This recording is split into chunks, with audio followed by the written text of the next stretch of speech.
De saint François de Sales, traité de l'amour de Dieu. Chapitre 9. Comment la pureté de l'indifférence se doit pratiquer dans les actions de l'amour sacré. Un musicien des plus excellents de l'univers, et qui jouait parfaitement du luth, devint en peu de temps si extrêmement sourd qu'il ne lui resta plus aucun usage de l'ouïe. Néanmoins, il ne laissa pas pour cela de chanter et manier son luth délicatement à merveille, à cause de la grande habitude qu'il en avait, que sa surdité ne lui avait pas ôtée. Mais parce qu'il n'avait aucun plaisir en son chant, ni au son de son luth, d'autant qu'étant privé de l'ouïe, il n'en pouvait apercevoir la douceur et beauté, il ne chantait plus ni ne sonnait du luth que pour contenter un prince duquel il était né sujet, et auquel il avait une extrême inclination de complaire, accompagnée d'une infinie obligation pour avoir été nourri dès sa jeunesse chez lui. C'est pourquoi il avait un plaisir non pareil de lui plaire, et quand son prince lui témoignait d'agréer son chant, il était tout ravi de contentement. Mais il arrivait quelquefois que le prince, pour essayer l'amour de cet aimable musicien, lui commandait de chanter, et soudain, le laissant là en sa chambre, il s'en allait à la chasse. Mais le désir que le chantre avait de suivre ceux de son maître lui faisait continuer aussi attentivement son chant, comme si le prince eût été présent, quoiqu'en vérité, il n'avait aucun plaisir à chanter, car il n'avait ni le plaisir de la mélodie, duquel sa sourdité le privait, ni celui de plaire au prince, puisque le prince étant absent, ne jouissait pas de la douceur des beaux airs qu'il chantait. Mon cœur est prêt, Seigneur, mon cœur est disposé de sonner un cantique à ton lot composé. Mon âme et mon esprit volontaire se rangent à chanter ta louange. Sus donc ma gloire, il faut se réveiller, harpe et psalterion, cessez de sommeiller. Certes, le cœur humain est le vrai chantre du cantique de l'amour sacré, et il est lui-même la harpe et le psalterion. Or ce chantre s'écoute soi-même pour l'ordinaire et prend un grand plaisir d'écouter la mélodie de son cantique, c'est-à-dire notre cœur aimant Dieu savoure les délices de cet amour et prend un contentement non pareil d'aimer un objet tant aimable. Voyez, je vous prie, Théotime, ce que je veux dire. Les jeunes petits rossignols cessaient de chanter au commencement pour imiter les grands, mais étant façonnés et devenus maîtres, ils chantent pour le plaisir qu'ils prennent en leur propre gazouillement et s'affectionnent si passionnément à cette délectation, ainsi que j'ai dit ailleurs, qu'à force de pousser leur voix, leur gosier s'éclate dont ils meurent. Ainsi nos cœurs, au commencement de leur dévotion, aiment Dieu pour s'unir à lui être agréable et limité en ce qu'il nous a aimés éternellement, mais petit à petit, étant exercés au saint amour, ils prennent imperceptiblement le change, et en lieu d'aimer Dieu pour plaire à Dieu, ils commencent d'aimer pour le plaisir qu'ils ont eux-mêmes dans les exercices du saint amour. Et en lieu qu'ils étaient amoureux de Dieu, ils deviennent amoureux de l'amour qu'ils lui portent. Ils sont affectionnés à leurs affections et ne se plaisent plus en Dieu, mais au plaisir qu'ils ont en son amour, se contentant en cet amour en tant qu'il est à eux, qu'il est dans leur esprit et qu'il en procède. C'est encore que cet amour sacré s'appelle amour de Dieu, parce que Dieu est aimé par lui. Il ne laisse pas d'être nôtre parce que nous sommes les amants qui aimons par lui. Et c'est là le sujet du change, car en lieu d'aimer ce saint amour parce qu'il tend à Dieu qui est l'aimer, nous l'aimons parce qu'il procède de nous qui sommes les amants. Or qui ne voit qu'ainsi faisant, ce n'est plus Dieu que nous cherchons, mais que nous revenons à nous-mêmes, aimant l'amour en Dieu, d'aimer le bien-aimé, aimant, dis-je, cet amour non pour le bon plaisir et contentement de Dieu, mais pour le plaisir et contentement que nous en tirons nous-mêmes. Ce chantre donc qui chantait au commencement à Dieu et pour Dieu, chante maintenant plus à soi-même et pour soi-même que pour Dieu, et s'il prend plaisir à chanter, ce n'est plus tant pour contenter l'oreille de son Dieu que pour contenter la sienne. Et d'autant que le cantique de l'amour divin est le plus excellent de tous, il l'aime aussi davantage, non à cause de l'excellence divine qui y est louée, mais parce que l'air du chant est plus délicieux et agréable. Chapitre 10. Moyen de connaître le change au sujet de ce saint amour. Vous connaîtrez bien cela, Théotime, car si ce rossignol mystique chante pour contenter Dieu, il chantera le cantique qu'il saura être le plus agréable à la divine providence.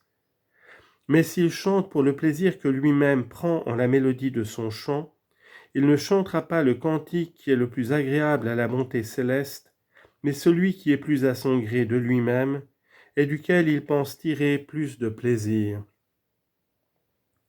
De deux cantiques qui seront voirement l'un et l'autre divins, il se peut bien faire que l'un sera chanté parce qu'il est divin et l'autre parce qu'il est agréable.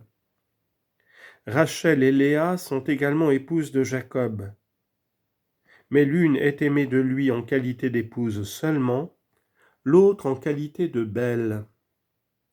Le cantique est divin, mais le motif qui nous le fait chanter, c'est la délectation spirituelle que nous en prétendons. Ne vois-tu pas, dira-t-on à cet évêque, que Dieu veut que tu chantes le cantique pastoral de sa dilection parmi ton troupeau, lequel, en vertu de son saint amour, il te commande par 3 fois de paître en la personne du grand saint Pierre, qui fut le premier des pasteurs? Jean chapitre 21, verset 17. Que me répondras-tu? Qu'à Rome, qu'à Paris, il y a plus de délices spirituelles et qu'on y peut pratiquer le divin amour avec plus de suavité. Ô Dieu, ce n'est donc pas pour vous plaire que cet homme veut chanter, c'est pour le plaisir qu'il prend à cela. Ce n'est pas vous qu'il cherche en l'amour, c'est le contentement qu'il a dans les exercices du saint amour. Les religieux voudraient chanter le cantique des pasteurs et les mariés celui des religieux, afin, se disent-ils, de pouvoir mieux aimer et servir Dieu. Ah, vous vous trompez, mes chers amis. Ne dites pas que c'est pour mieux aimer et servir Dieu. Oh, certes non. C'est pour mieux servir votre propre contentement, lequel vous aimez plus que le contentement de Dieu.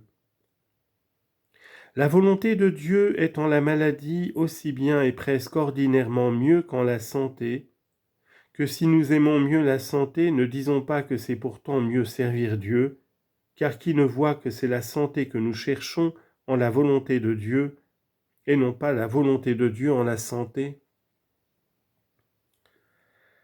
Il est malaisé, je le confesse, de regarder longuement et avec plaisir la beauté d'un miroir qu'on ne s'y regarde, mais qu'on ne se plaise à s'y regarder soi-même.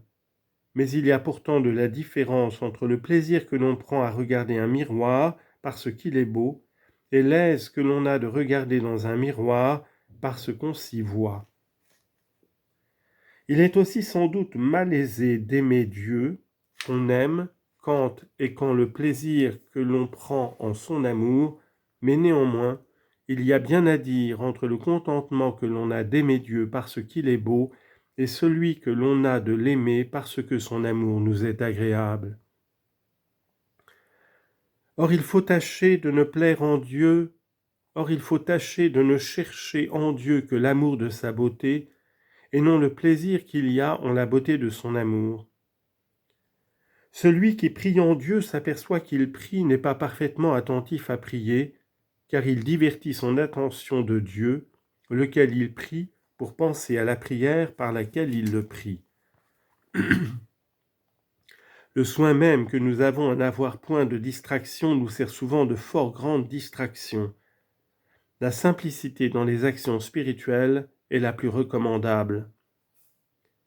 Voulez-vous regarder Dieu? Regardez-le donc et soyez attentifs à cela, car si vous réfléchissez et retournez vos yeux dessus vous-même pour voir la contenance que vous tenez en le regardant, ce n'est plus lui que vous regardez, c'est votre maintien, c'est vous-même. Celui qui est en d'une fervente oraison ne sait s'il est en oraison ou non, car il ne pense pas à l'oraison qu'il fait, mais à Dieu, auquel il l'a fait.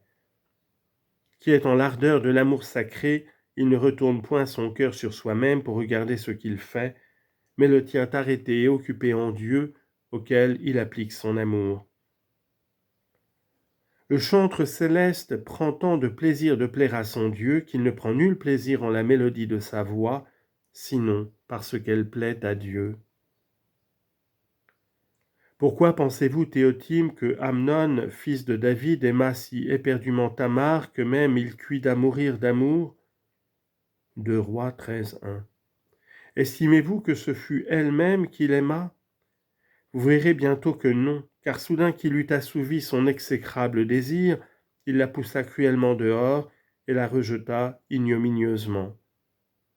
S'il eût aimé Tamar, il n'eût pas fait cela, car Tamar était toujours Tamar. Mais parce que ce n'était pas Tamar qu'il aimait, mais l'infâme plaisir qu'il prétendait en elle, soudain qu'il eut ce qu'il cherchait, il la bafoua félonnement et la traita brutalement. Son plaisir était en Tamar, mais son amour était au plaisir et non pas en Tamar. C'est pourquoi le plaisir passé, il eût volontiers fait passer Tamar. Vous verrez, Théotime, cet homme qui prie Dieu se vous semble avec tant de dévotion et qui est si ardent aux exercices de l'amour céleste. Mais attendez un peu, et vous verrez si c'est Dieu qui l'aime. Hélas, soudain que la suavité et satisfaction qu'il prenait en l'amour cessera, et que les sécheresses arriveront, il quittera tout là, il ne priera plus qu'en passant. Or si c'était Dieu qu'il aimait, pourquoi eût-il cessé de l'aimer puisque Dieu est toujours Dieu? C'était donc la consolation de Dieu qu'il aimait, et non le Dieu de consolation. Plusieurs certes ne se plaisent point en l'amour divin, sinon qu'il soit confit au sucre de quelque suavité sensible, et feraient volontiers comme les petits enfants, auxquels on donne du miel sur un morceau de pain, ils lèchent et sucent le miel, et jettent par après le pain, car si la suavité était séparable de l'amour, ils quitteraient l'amour et tireraient la suavité. C'est pourquoi ils suivent l'amour à cause de la suavité, laquelle, quand ils n'y rencontrent pas, ils ne tiennent compte de l'amour. Mais tels gens sont exposés à beaucoup de dangers, ou de retourner en arrière quand les goûts et consolations leur manquent, ou de s'amuser à des vaines suavités bien éloignées du véritable amour, et de prendre le miel d'Héraclée pour celui de Narbonne.